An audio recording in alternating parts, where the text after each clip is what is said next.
Hi, this is Ellen Shute. Welcome to the What Drives You podcast. My guest today is Julie Ohana, who is also a clinical social worker and is here to talk about her unique way of working with families, culinary art therapy. Julie and I have known each other, worked with each other for a long time. We're buddies, and I'm really excited for you all to hear about culinary art therapy and Julie's work with families. Welcome. Hi, Ellen. I'm so happy to be here. Me too. I'm happy just to be with you. Me too. Always. It's been too long. Yes. In person together. Exactly. Yes. Right. So how are things? Things are great. I'm so happy to talk to you about culinary art therapy because obviously you know about it, but I'm happy to share with your listeners. Yes. But it's especially unique and special for us since we do have so much history and go back, how many years now? Like 20 years. 20 years, I think. Yeah, right. It's a long time. You were one of my first supervisors, and I always tell people that you, to this day, are my mentor. Oh, thank you. And it's definitely I don't think it's any coincidence that I've kind of gone off path into a non-traditional creative realm, because part of my learning came from you. And, you have this amazing book that I tell my clients about all the time. Thank you. But when you're mentored by somebody who thinks creatively and out of the box, then that's how you end up with your mentees. So it's no accident. That's awesome. Thank you. Yes, of course. So tell us about culinary art therapy. Sure. So as a clinical social worker, I worked for years with clients in a very traditional therapeutic sense.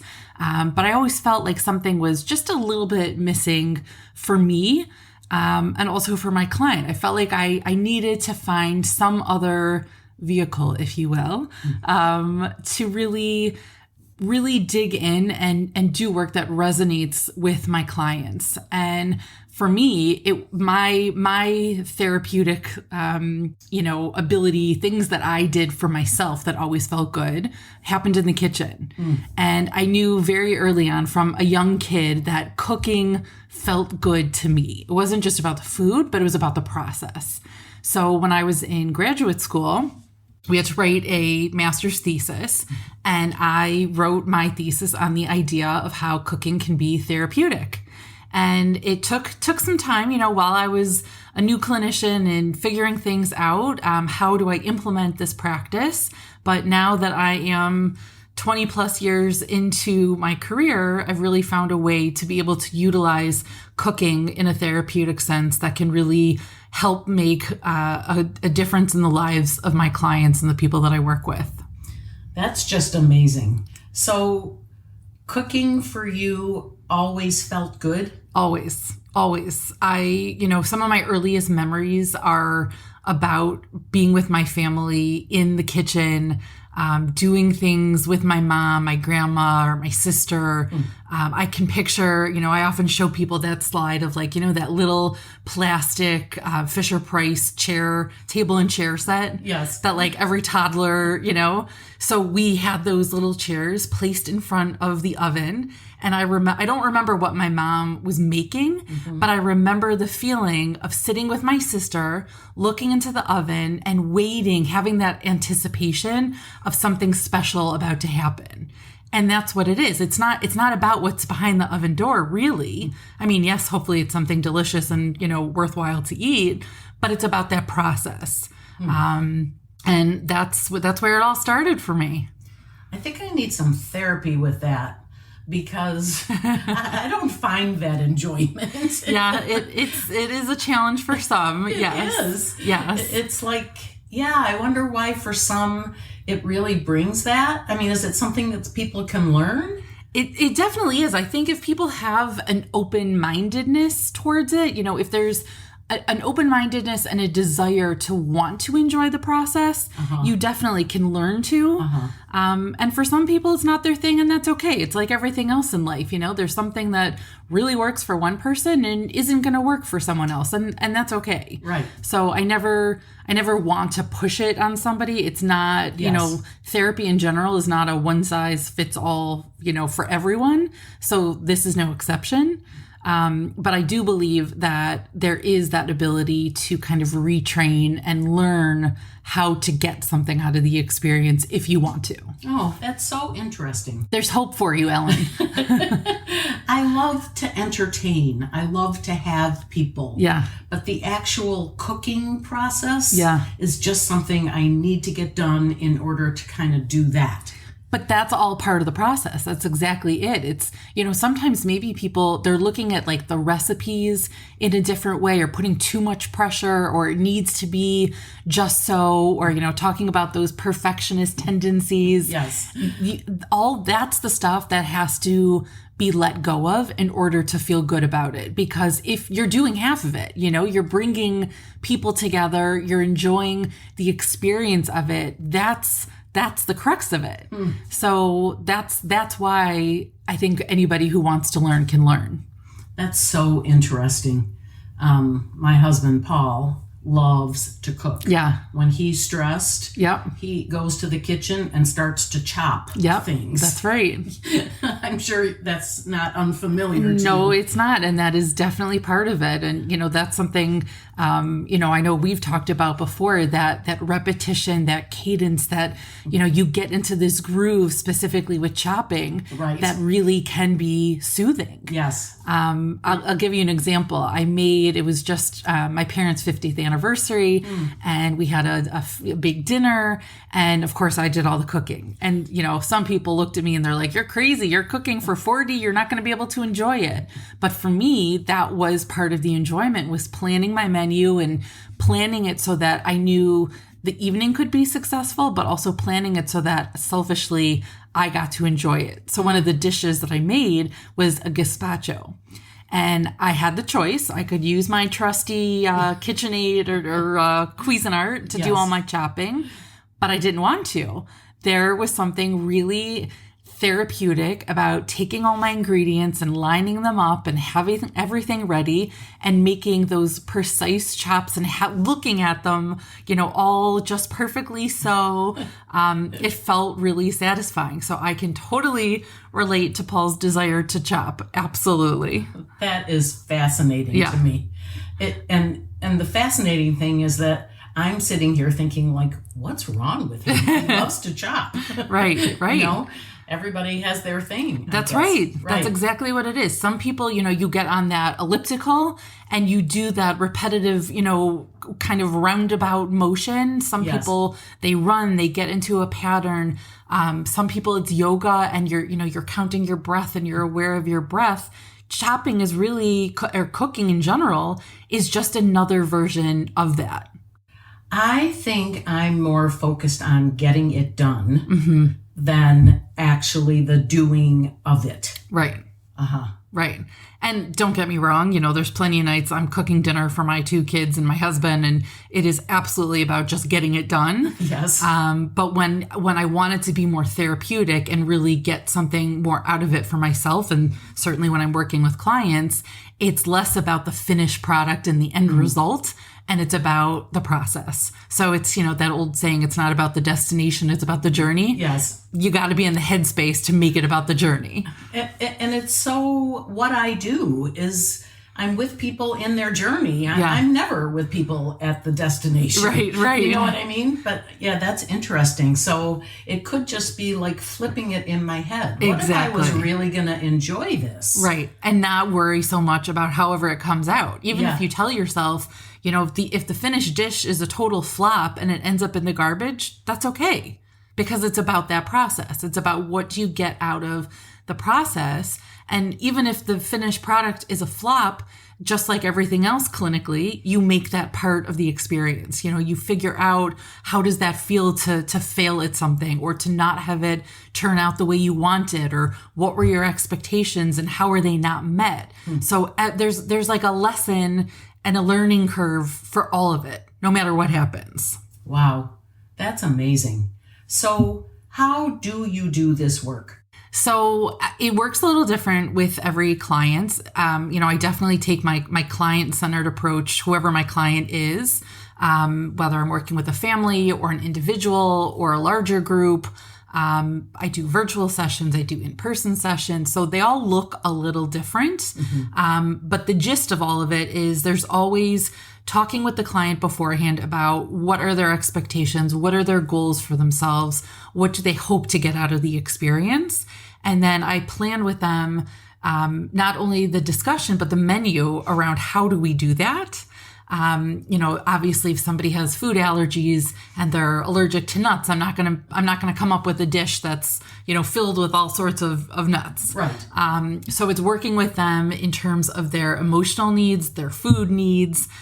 We come up with the menu.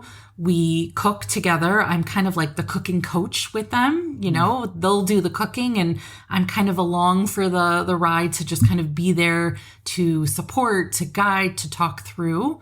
And then there's discussion along the way. It's, why is this the way it is? Or this reminds you of something else. And you just kind of go with the flow and see what comes up, because it is amazing what comes up when you talk about food.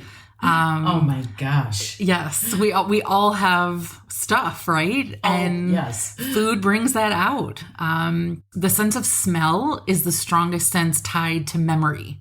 So very often when you're in the kitchen and you're cooking, you're smelling something, right? It's very hard to put a dish together and not have your senses engaged in the process. So because of that, it's incredible what comes up for people and how, we can incorporate that into the session, into the process. As you're telling me those things, I mean, even just you said it so simply, but even just the creation of a menu has to tell you so much about somebody. Oh, it does. Oh. It absolutely does.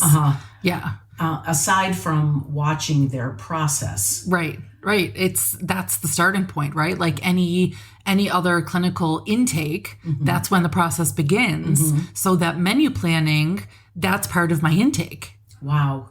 Yeah. That's crazy. Yeah. It's super cool. So do they plan what they want? Or do you have suggestions? Yeah. So I definitely have suggestions. Most people don't know what they want. They know what they kind of want the end result to be, but they don't know how to get there. So that's where my role begins, is kind of helping to guide them to how do we get to a finished product. Or some people just come in really not knowing too much about what the process is, but there's something that appeals to them. So sometimes they're not even really sure where they want to end up, which to me, those are like my favorite ones, because it's truly like an organic experience of you just see where the experience takes you. So it's fascinating. When you're working with people, do you think to yourself, that's sort of problematic, about something they do or an attitude that they have or how they work together? Definitely. I think about it sometimes in the form of how my mentor, Ellen, once taught me about when somebody does something and, like one of your famous lines is, "How's that working for you?" That's what it's about. My husband's line, actually. Okay. Yes. Well, I stole it. We keep it in the family. It's okay. But it's a good line, because it's not necessarily about, how is this a problem, but it's truly figuring out, is this serving you? No pun intended. Right. Yeah.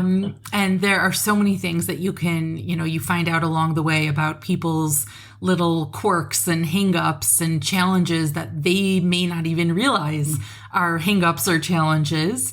But like everything else in therapy, you're able to kind of mirror back and express these things and have people think about them, sometimes for the very first time. Wow. So the power in it is really incredible. That's amazing. Do you have people who, if you're working with a family, like where the mom or the dad wants to do it and there's no room for the child? I'm sure you do. Oh, yes. And that is, ever since I read your book, I think about it all the time because you can see which kind of car people are in exactly in that experience. Who's in the driver's seat, who's the co-pilot, who's sitting in the back seat, kind of waiting and, following direction. You see it all play out. And it's so fascinating because, again, most times people aren't aware of those roles. They're not thinking about it. So when I get to see it and I can kind of make a suggestion, when I'm with the family and the dad, let's say, is very much saying, no, we have to do things a certain way. And he's used to being the driver and the kid wants to do it another way, or the kid is kind of reluctant to step in. And I can say, hey, Dad, hang back for a minute. Let little Johnny try this out and let's see what happens. So in the act of, who's doing what, I'm able to step in and kind of show them there could be another way possibly to try something. Wow. So my next question is, are there some dads that will just hang back because you suggest it? And are there some dads that really have a very hard time hanging back? Always. There are yes to both, for sure. We all have different personalities and different traits, and some of this is easier for others. But yeah, there's all of that out there. I'm thinking about one family in particular that I worked with a number of years ago, and it was exactly that, where they all had such specific concrete roles that they were used to in this family. And, maybe for most of the time it was working for them, but other times it wasn't. And they were definitely a family where I had to step in and offer those suggestions of, let's try it like this, or let's allow little Jimmy to try it like this. And the parents very much are used to having their roles and their ways. This particular family was really good about saying, okay, I'm going to listen. They took direction. Right. Internally, I don't know if it was easy for them to really do it. Sure. But they did. And when people can take that step back, it's so powerful, especially in this case. One of the kids was in the role of, really being the one that can't do anything right, and kind of like the mess up in the family. And when he wanted to try this recipe a certain way that wasn't the quote right way, and mom and dad really wanted it to be done right. And I said to them, listen, that's kind of the beauty of cooking, is it might not be the way the recipe says, but let's see what happens when you try it this way. And thankfully it all worked out, because the way the kid wanted to do it worked out great. And the parents got to see that when they took the backseat role and they let the kid take, that front seat driver position, even for a short time, he could do it. It worked. And the confidence that child felt, even if it was just for a moment, the idea is that, the more you do it, the more it can translate into other opportunities. But you could see the confidence on his face. That is just incredible. As you were telling that story, I thought to myself 5 or 6 times, I would take that person and we would have a session about that, and the kid or the dad or the mom who's watching all of this. But what you do is you just have them do it there. Right. It's like, you don't maybe necessarily need to go back and understand the origins of every little behavior, but maybe it must be so helpful just to actually act it out in a different role. It's very different, because some people want to talk about it and ruminate and, go back and spend 20 hours talking about every little thing. And again, if it works for them, that's great. Right. Some people don't. Some people, they want it to change. They want the action now, and they don't want to sit through 20 hours of talk therapy. And that's okay too. So this provides that opportunity. But don't get me wrong, Because again, I'm a social worker. It's not just about the cooking. There absolutely is part of that conversation is once you point something out and you make that change, it's then afterwards when the dish is complete and the family's sitting together, it's saying, hey, I noticed that was really hard for you to kind of take a step back and let Johnny step in. What did you think about that? And bringing it to their attention so it can go from the subconscious to the conscious so that hopefully it can be something that keeps happening or that they can keep working on. That is just incredible. You know, my work is about doing the talking and then sending them off to do that. Right. Yes. This is at the same time. Exactly. Yes. So I never really get to see how it works. We do talk about it after. Right. Oh, we did it. Right. And how was that for you? Right. You know?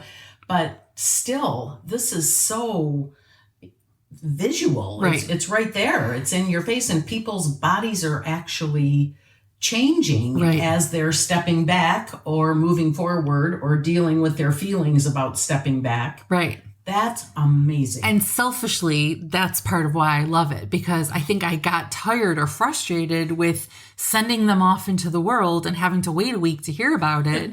That's so me, is that I want that instant gratification and I want to see them do it in the moment and be there for the discussion of how was this right now? Yes. That is amazing. It's super fun. It's very rewarding. It can be challenging for sure. I was going to say, there must be uncooperative, participants. Yes, Yeah. I couldn't say that word. Yep. Yes. Yeah, there are, especially when it's a family session and maybe, it's one family member that comes up with the idea and reaches out and maybe a few other family members reluctantly agreed to participate. It is a little bit more of a challenge. But that's part of the therapeutic process is that you see that dynamic of who's reluctant, where is it coming from, and help them work through it. Right. Do you ever have someone that just can't and you just continue on and you notice, the family construction at that point? Yeah, I do. Or sometimes it's as an individual session, it kind of turns into more of just a cooking session and not as much of a therapeutic session. And when I first started doing this, I was frustrated by that because I thought to myself, what's wrong with people? Don't they know they're coming to a therapist? They're coming to a social worker. If you want a cooking lesson, turn on the Food Network. But the more I did it, the more I realized, just like talk therapy, if a client keeps coming back as the therapist, you don't feel like they're making progress or that they're not doing what you want them to do, but they keep coming back, they're clearly getting something out of it. And I try and tell myself the same thing, that if they're not engaged clinically at the level that I want them to, but they're still doing it, then I'm clearly helping in some way. And I try to just remember that it's about the client's needs and not my own, and just be there for them through that process, whatever the process may look like for each of them. Yeah, that's just... I'm just taken with it. It's amazing because that person just needs to cook then and be with you. Right. Yeah. There's a reason they're coming. Right. I mean, there's no difference between that and somebody that spends a half hour talking about, something yesterday that wasn't really part of their own change process. Exactly. Right. Or something that we don't deem necessary. Exactly. But they clearly do. Right. Yeah. Right. That's true. Wow. I'm just taken with it.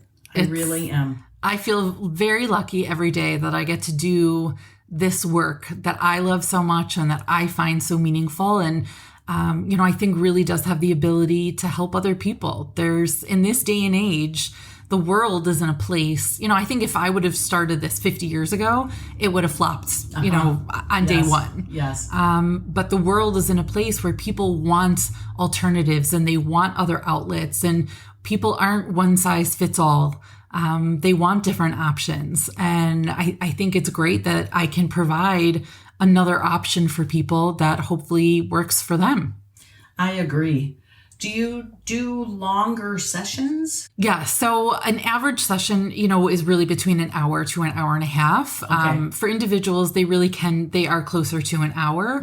The more people, the longer the session. A group session for sure is more of 90 minutes because it's the cooking and the discussion. And they really need kind of both elements to make it worthwhile and successful. And sometimes they're longer. But I really, 20 years in, I think I've come up with the recipes and the way to really keep it on task in that allotted time. Are there specific things that people cook that are better for this or not? Yes. When I first started out, I was using other recipes, recipes of other people that I liked or were comfortable with. And I'm very proud at this point in my career, all my recipes that I use are my own. So I've really been able to kind of tailor make certain things, certain dishes, certain themes almost of dishes that I use for certain symptoms. Wow. So, there's more, again, sometimes you want the chopping element. Sometimes you want the repetition. Sometimes you want recipes where you can really be tactile and use your hands like bread making and really get in there and, kind of get down and dirty. Yes. Other recipes you want to come together quickly. Other recipes, you intentionally want them to take longer and have to tap into somebody's ability to be patient. So, depending on the issue at hand, I very much will kind of mix and match the recipes based on the issue. Wow, that's fascinating. Do most people ask you what to make or? Yes, most people do not have any, Okay. Nobody's ever, I'm trying to think. Nobody's ever come to me and said, I want a session and I want to make bread. Okay. They don't know that. They just say, here's what's going on. I love to cook, or I want to learn to cook, or, this just sounded interesting and you tell me how this goes. And then I kind of talk them through it. Yeah. So do people come to you in order to help their family problems, or that's just kind of a side benefit? No, people will definitely come and say, here's what's going on in our family. Or, the thing that I talk about is it doesn't have to be my family has this deficit or we're struggling with this specifically. Right. But I'll tell people this is a family exercise that's really about the family health. How many families they don't think twice about going on a, weekend afternoon and going to the movies and spending however much money on popcorn and pop and Right. movie tickets. And sure, that's fun. That's great. Of course, there's value in that, but it's not the same kind of investment in your family's mental health. So what I'll tell people is if you want to do something good for your family, this is a great kind of Sunday afternoon activity that, yes, it's fun, but you're also investing in your family's well-being as a group, as a unit. So that's really kind of how I describe those family sessions. That's amazing. And I'm sure it all plays out for you with the roles and the rules. Oh, yes. Big time. Big time. Sometimes you can see that the families are aware of those rules, and sometimes they are just totally oblivious. Right. Do you see things like families where you think that kids are freer to be open and talk and express themselves, and other families where... Oh, yes, 100%. And you can tell which family is in which car right away. It is apparent, with the reading of the recipe. Oh, that's interesting. Yeah. Oh, yeah. Wow. That's interesting. Yeah, it is. And that's part of the fun of it is that, it's because of the nature of the work, you do see those, qualities right away versus traditional family therapy when everybody's sitting in a room and they're all sitting in the same chair and they're all expected to kind of sit there quietly and wait their turn. So it takes longer for those roles to come out. If ever. Right. But when you're in a kitchen, I mean, they're just there immediately. There's no ignoring them. Wow. So I have to ask you this. So I am about to apply the concepts of the car to other groups, work teams, things like that. Have you done culinary art therapy with other groups, teams? Yes, I have. Okay. There's definitely a team building. I know, that expression is a little bit overused these days, but that's what it is. Every group has group dynamics, whether it is a group of friends, whether it's a workplace environment. I've definitely done corporate events because we know those group dynamics exist everywhere you go. They're unavoidable. Right. And sometimes they work to our advantage and they're helpful, and sometimes they're not. So this kind of work can be utilized anywhere because those roles and those dynamics are at play all the time. Why do you think we're so afraid of experiential things? That's a great question. And it's interesting because I think some people are very afraid of it and some people dive right in. And again, you can tell who's who. Yeah, that's me. When I can picture doing, group sessions, and the way that I structure it is I put either strangers or people who are, colleagues, but maybe not really familiar, and they're working in small groups together. And I say to them, okay, here's your recipe, here's your ingredients, have at it. And there's always somebody that says, okay, and picks up the recipe and reads it to the group, and they take charge and they dive right in. And there's always other people that are on the periphery, like, I'll just wait here until I'm told what carrot to chop. Right. And you kind of see who's who. And I think that goes back to, where it all begins. Oh, sure. In the car. Exactly. Because people, they play out those roles all the way down the road. And I think that's where I use your book with my clients, because I think it's important that we're all aware of that we know it's not about blame. It's not about saying, well, this is who I am and I can't change it. It's just about understanding, where does it come from and is it serving you? Is that role working for you, or do you want it to be something else? If you're somebody who says, I'm waiting in the background, hand me a carrot when you're ready for me. If that works for you and you're okay with it, then great. But if that's not who you want to be, if you want to be the recipe reader and the first one to dive in, then there's work we can do to kind of get you to that place. Wow. I couldn't have said it better. I really couldn't. Well, I had a great teacher. Oh, thank you. Well, this has just been so informative, and as much as I know you, just those intricacies that you talk about in the process and how you pick different things for what people might need,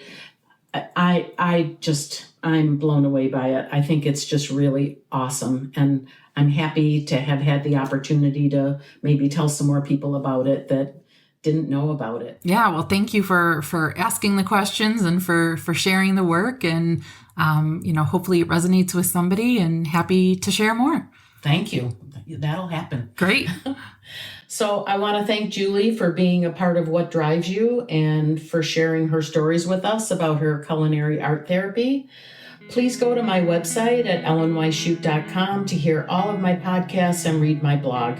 If you enjoyed this podcast, please consider going to your podcast platform and leaving a review. Take care. Talk to you next time.